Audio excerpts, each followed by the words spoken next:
তাহলে আবার কেন এখানে এই সংবিধান পরিষদ কেন লাগবে? সংবিধান পরিষদটা আসলে কি দরকার? আচ্ছা, কেন লাগবে?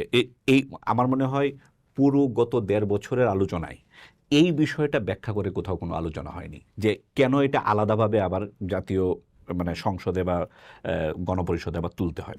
গণপরিষদে তুলতে হয় কারণ হলো, আমি আপনাকে ছোট্ট একটা উদাহরণ দিয়েই দেখাই, বুঝতে সুবিধা হবে। যেমন আমাদের জুলাই জাতীয় সনদের ১০ নম্বর যে আইটেম, ১০ নম্বর আইটেমে আছে যে রাষ্ট্রপতি নির্বাচন পদ্ধতি, ঠিক আছে? এইটার বিষয়ে একটা প্রস্তাব এখানে আছে যে রাষ্ট্রপতি নির্বাচন পদ্ধতি এইভাবে হইতে হবে, ঠিক আছে? এই প্রস্তাবটা এক্স্যাক্টলি যখন সংবিধানে লেখা হবে ধারা হিসেবে, সেই ভাষাটা কিন্তু এখানে নাই। কারণ এটার আরও ব্যাপক বিভিন্ন ধরনের স্টেজ থাকতে পারে, হতে পারে যে এই পদ্ধতিতে কাজটা ঘটবে।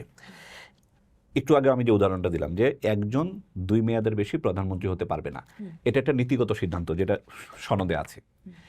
এই সিদ্ধান্তটা এটা কিন্তু আইনের ভাষা না, সংবিধানে কিন্তু ঠিক এইভাবে লিখে দিলে হবে না। সংবিধানে এটা আবার ডিটেল করতে হবে যে পরপর ২ বার নাকি গ্যাপ দিয়ে হওয়া যাবে। শুধু তাই না, সংবিধানে এটাও থাকবে যে যিনি যে কোনোভাবে ২ বার, আমি এটা অনুমান করে ব্যাখ্যার জন্য বোঝার জন্য বলছি, সংবিধানে এটাও লেখা হবে যে যে কোনোভাবে যদি কোনো ব্যক্তি ২ বার প্রধানমন্ত্রীর দায়িত্ব পালন করে থাকেন, পরবর্তীতে অন্য দায়িত্ব পালন করে তিনি আবার প্রধানমন্ত্রীর রূপে ফেরত আসতে পারবেন কিনা, এরকম ডিটেলিং কিন্তু গণপরিষদে করা হবে।